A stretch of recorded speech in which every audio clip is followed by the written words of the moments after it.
Em nome do Pai, do Filho e do Espírito Santo. Amém.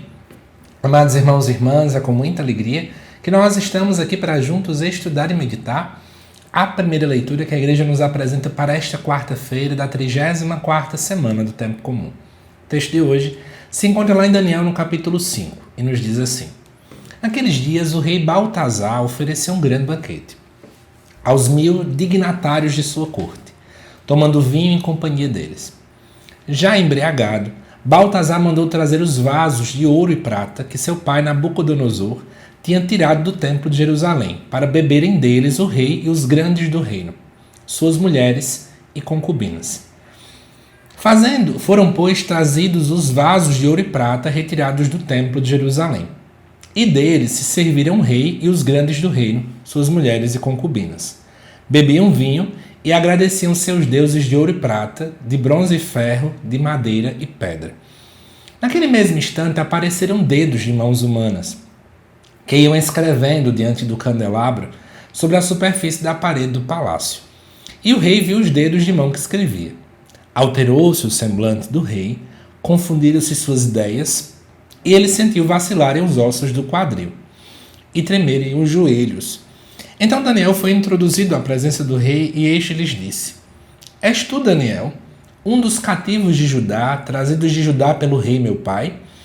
Ouvi dizer que possuis o espírito dos deuses e que em ti se acham ciência, entendimento e sabedoria em grau superior. Ora, ouvi dizer também que sabes decifrar coisas obscuras e deslindar assuntos complicados.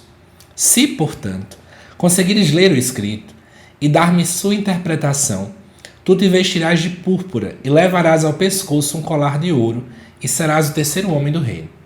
Em resposta, disse Daniel diante do rei: Fiquem contigo teus presentes e presentei um outro com tuas honrarias. Contudo, vou ler ao rei o escrito e fazer-te a interpretação. Tu te levantaste contra o Senhor do céu. Os vasos de sua casa foram trazidos à tua presença e deles bebeste vinho, tu e os grandes do reino, suas mulheres e concubinas.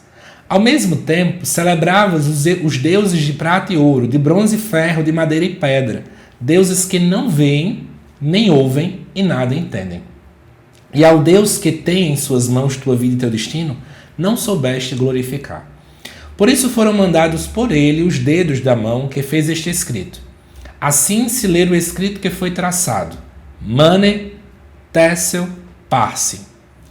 E esta é a explicação das palavras. Mane, Deus contou os dias de teu reinado e deu-o por concluído. Tessel, foste pesado na balança e achado por menos peso. Parsi, teu reino foi dividido e entregue aos medos e persas. Amados irmãos e irmãs, esse texto está exatamente no final do exílio babilônico, provavelmente por volta do ano 539 a.C. O rei Nabucodonosor, que foi quem levou, tanto Daniel como outras pessoas exiladas para a Babilônia, já havia morrido, e quem agora governa é Belzabar, ou Baltazar no caso, provavelmente uma espécie de um corregente de Nabônido. O Império Babilônico está caindo, está em época de decadência, e os médios e os persas avançam, e eles acabam começando a ter medo de perder a sua região, aquela situação todinha. E aí, essa cena de hoje acontece na última noite na Babilônia, enquanto a cidade está literalmente cercada pelos persas. É um ambiente de muita arrogância, decadência moral e ignorância, como a gente pode ver essa dinâmica todinha, e muita soberba humana. O que acontece? Nós estamos diante de um grande banquete, Belzazar, ele acaba criando aqui dentro do texto, Baltazar, na verdade, segundo o texto da liturgia, ele acaba tendo um banquete para 1000 nobres, mostrando aí seu poder, a sua ostentação, e ele, embriagado, manda pegar os vasos que eles tinham roubado, Nabucodonosor tinha pego lá do templo de Jerusalém. E ele começa a beber vinho daquilo dali, então ele profana as coisas do templo, ele despreza Deus, e afirma, em outras palavras, que a Babilônia é mais forte do que Deus. Só que esses dedos que aparecem, escrevendo de repente na parede, faz com que o rei, que antes era confiante, agora tenha medo. Ele perde o controle. E ele pede chamar então Daniel, que já era alguém que já na época de Nabucodonosor servia como uma espécie de um intérprete do rei. E aí Daniel acusa ele, dizendo assim: você se levantou diante de Deus, você profanou os vasos, você faz tudo isso aqui errado.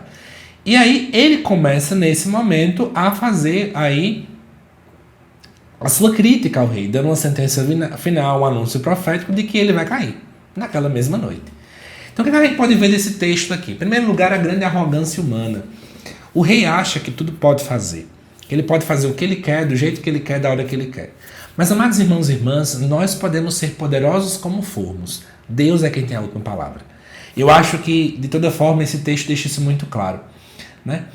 Essa mão que começa a escrever, eu acho que a gente pode refletir que ela simboliza o próprio Deus, que a sua mão toca na história e escreve a história, né?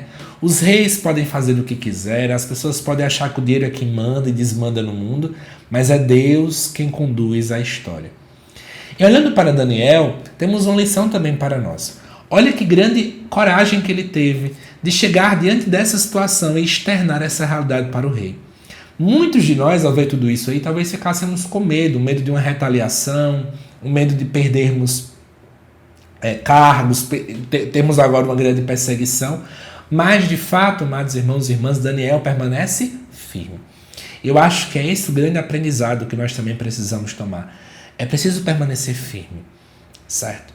Eu sei que os medos aparecem, as perseguições são iminentes, mas assim como Daniel teve grande coragem, eu acho que a gente também precisa começar a refletir, né? A refletir sobre a nossa coragem em meio aos grandes impérios que tentam governar muito mais do que Deus.